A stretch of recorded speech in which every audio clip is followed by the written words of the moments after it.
Hi friends, welcome back. So I am working on a new painting, and today I was not super on it again and didn't have a whole lot of plans for this week's video, but I'm working on a painting, so I thought that I would just film me working on that and I'll tell you about this painting, what I'm working on, and honestly I owed you a fox, so let's paint a fox together, shall we? So I've been working on this painting for about a week at the time of recording, and I am really pleased with this one.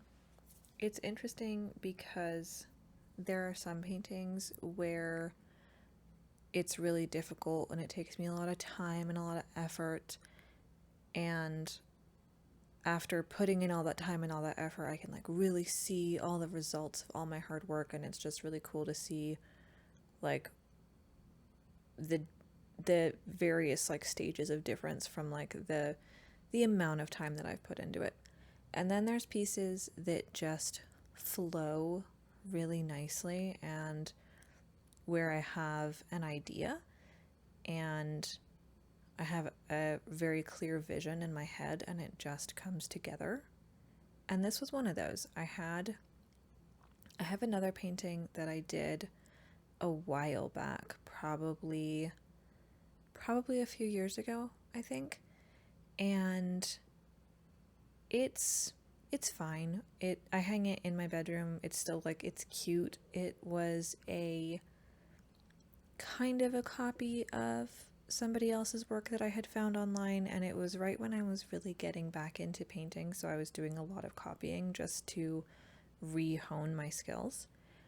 And it turned out really cute. I did the silhouette of an owl landing on a tree, but it was this same color scheme as this painting and kind of a similar concept, I guess. It had the similar trees off to the right with the really dark grassy area, and then in the I think in the original painting there's a river off to the left, and I had just painted a more moonlit section of grass there.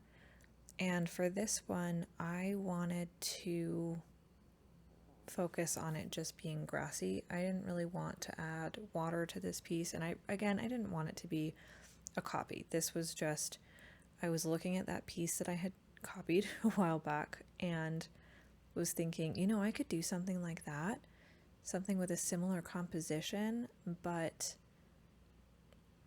not really, just a similar composition but a different way of doing it and a different thing entirely. So I used my painting as a reference this time, but I more referenced it for shapes and for colors and for lighting.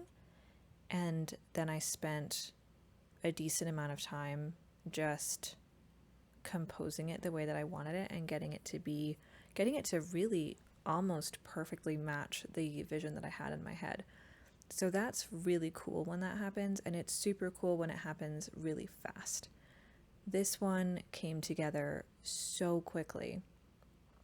I honestly had completely forgotten to think about getting a video together for this week. I have family visiting from out of town and have been really busy, and really just didn't think about a video. And then I looked at the date and realized I needed a video, and this painting was coming along so well that I figured I could just record me working on this section, and that would make a really good video because it's been flowing so smoothly that I didn't have any doubts or fears or nerves about just trying to do this on camera.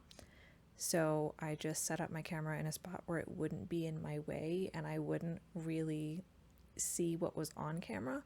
Sometimes if I can see what I'm filming, I have a little bit of a harder time because I feel like I'm performing. But if I just set up my camera in a spot where I can't really see what it's seeing, sometimes it just flows better for me.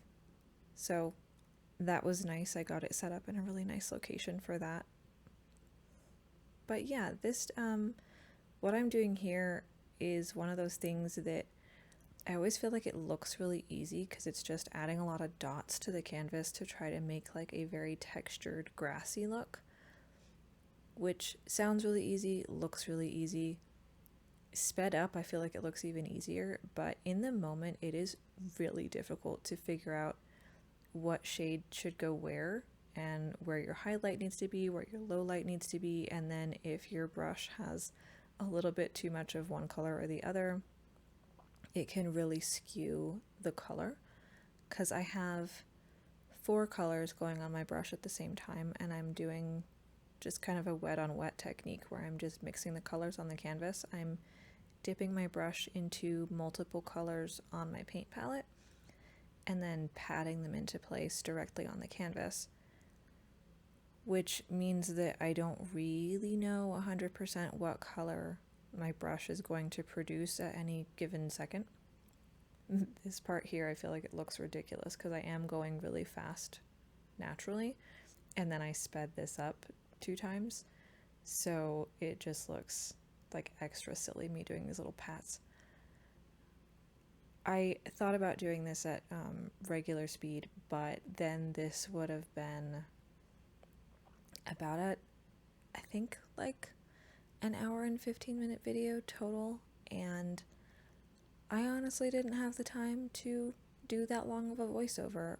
If you guys really like this one, let me know, and maybe I can put something together so you can see the regular speed version if you're interested in seeing the techniques that I used and you want to just watch like a chill video. I probably wouldn't do voiceover on it. I'll just do like some music or something.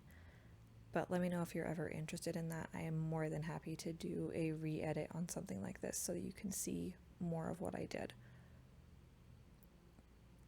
So here I'm adding an extra light green to try to just like bring a little bit more of the brightness in. I find myself when I'm doing this technique kind of going back and forth between sections. So I'll work on a light area and then a dark area and then a medium and then a light and then a dark, just because it honestly tends to flow a little bit better for me if I don't stick with one color at a time. If I get too into it with one color, I'll just paint the whole thing that color and I'll forget to add highlights and lowlights and leave space for extra details. So I try to vary what colors I have on my brush at any given time. I vary whether I'm focusing on lights or on darks. I vary where I'm working on the canvas, so I'll kind of stick to one side and then shoot over to the other side and then up to the top and then back down to that first section, and I just kind of flow around like that, and it tends to come together really smoothly. So here I got a fluffy brush and I'm just adding some more highlight details. I tried to do this with the brush that I was using, which I think was a number 3 round, and it just wasn't coming out exactly how I wanted. So fluffy brush to the rescue, and I did end up taking that number 3 round and kind of blending these highlights out a little bit because these got a little bit lighter than I meant them to get in a couple of spots. But just using that number 3 round and bringing those colors down just a little bit, keeping it as a nice bright highlight, but kind of patting it out and making it match the rest of the texture that I had in the canvas. I thought that that worked really well. I know it's kind of hard to tell, especially with it sped up, what this looks like, but the next time I do a video where I'm just showing you the latest things that I've painted, I'll make sure to show you how this one actually came out at the end, because you're not going to be able to see the entire painting in this video either. I focused the camera on this section since this is what I was going to be working on at the time. I didn't want to sacrifice the quality of the video for the sake of you being able to see the entire canvas. So at some point you will see this entire canvas, but not in this video. So I spent a decent amount of time making sure that the highlights were correct. I am working a lot on color placement and light placement. That has honestly been a challenge for me. I think it's a challenge for everyone, to be fair. Don't always think about where your lights and your darks go naturally, but once you get the hang of it, it does really flow. And I have spent a lot of time on this piece in particular, just making sure that the highlights are how I want them, and that everything is just... In this piece, I was going for texture. I wanted this to be kind of a highlight of, I can do a lot of texture. I can make something that's not super smooth. I've been doing a lot of paintings where I don't have that much texture. I have some texture, but I tend to, when I'm gonna paint like grassy hills, I paint them in that very glassy, grassy style. And for this one, I wanted to show both to myself and to my audience, to y'all, that I can do texture and that I can do texture really well. And I legitimately think that this came out really nicely. I'm super duper pleased with this one, especially with how fast it came together. I didn't expect it to come together this quickly. I thought this one was gonna take me 2 or 3 weeks to get to where it was finished. At the end of this video, I'm probably gonna have one more session of working on this piece, and that session is more than likely not gonna be more than another hour. So this is the painting at its penultimate stage, really. At least by the end of the video it will be. I don't know how well you can tell, but I did leave a section where I'm going to add in the foxes. I did sketch those in pastel pencil. I find that the pastel pencil does really, really nicely on top of gouache. It just wipes right off if you mess something up, but it leaves a really crisp white line as long as your pencil is nice and sharp. So that's my go-to if I'm going to sketch out a fox or a hedgehog or whatever on top of pre-painted gouache. I use pastel pencils. I used to use standard lead pencils, but it doesn't always want to come off of the gouache, where the pastel pencil will just wipe right off, or because I use acrylic gouache, I could just add a little water and just wipe it off with that.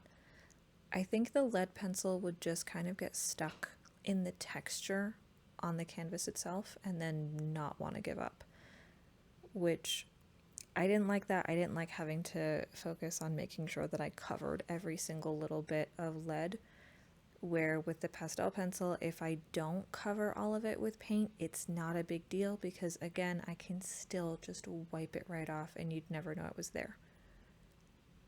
So this piece is going to have 2 foxes, and legitimately after my last video, I had been feeling like I owed you a fox because I tried to record the fox painting for that one, and if you've seen it, you know it didn't work. So this is my fox payment.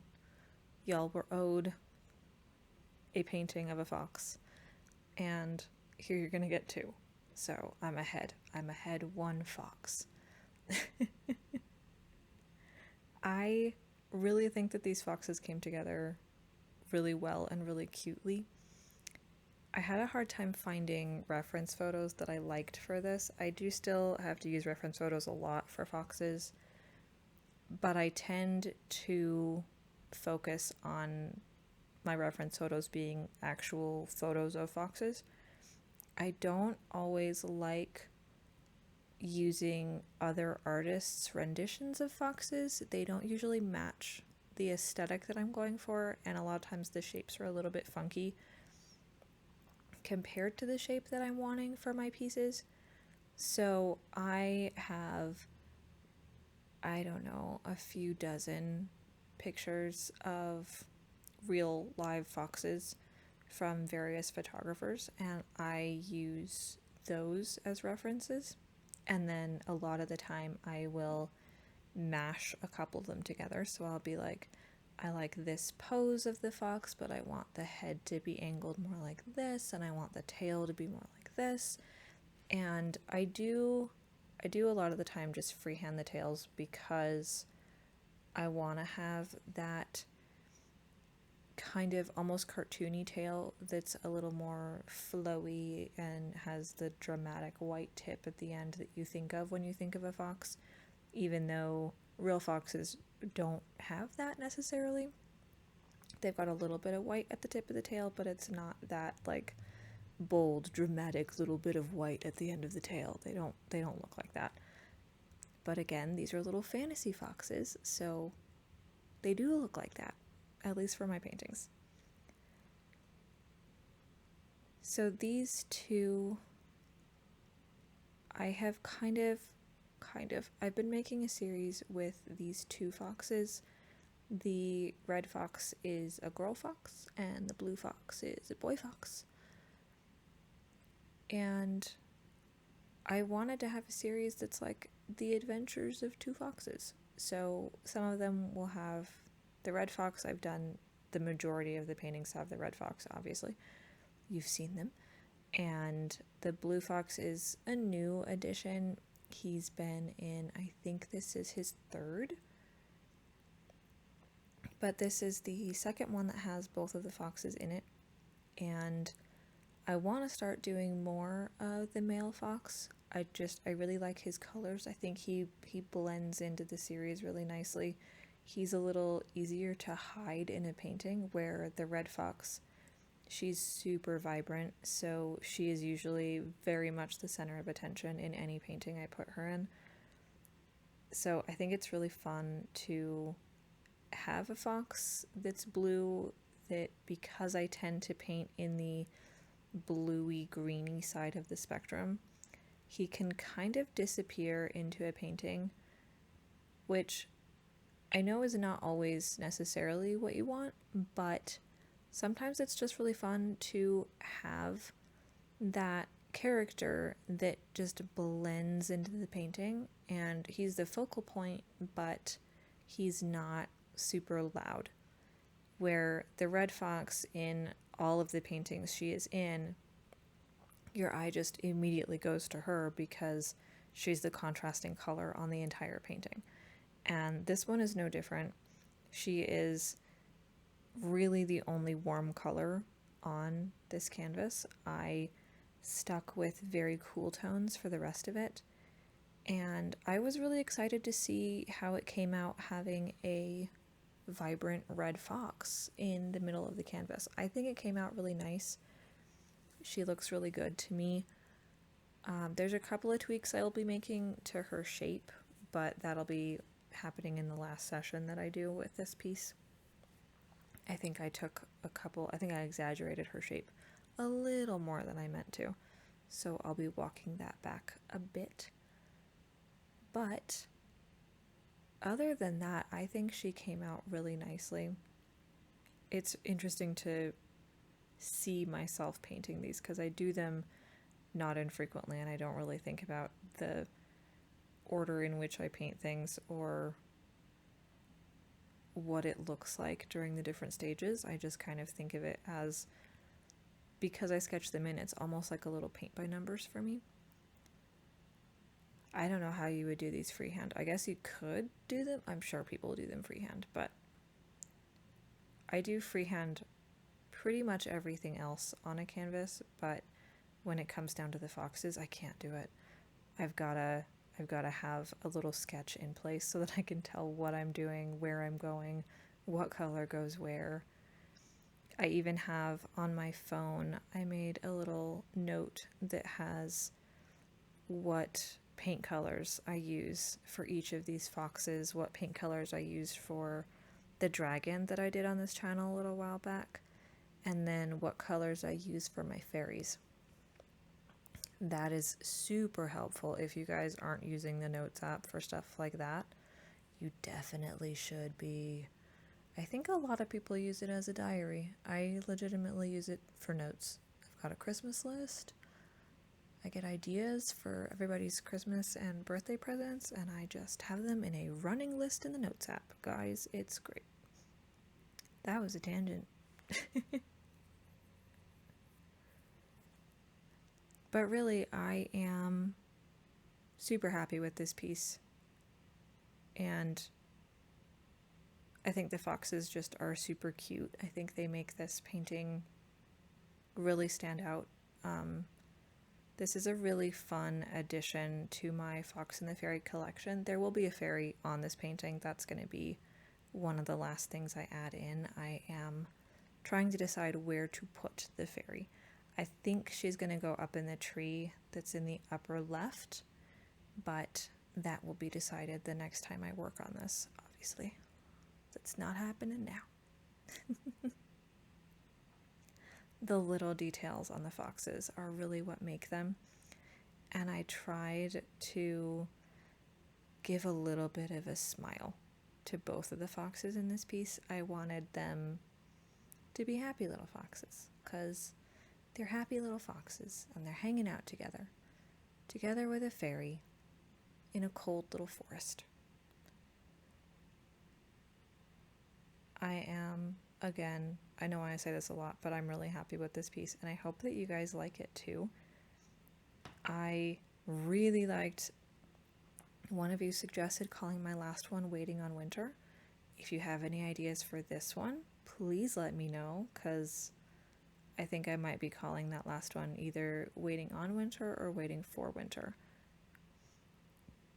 And here I'm just adding a little bit of highlights to both of them, because again, we're working on highlighting everything. So I have highlight tones that I have set aside for each of these foxes, and I'm just making sure that I've got that little bit of light hitting them and making them really fit into this piece, because there is that very bright moonlight, is what I'm thinking it is, coming through the tree.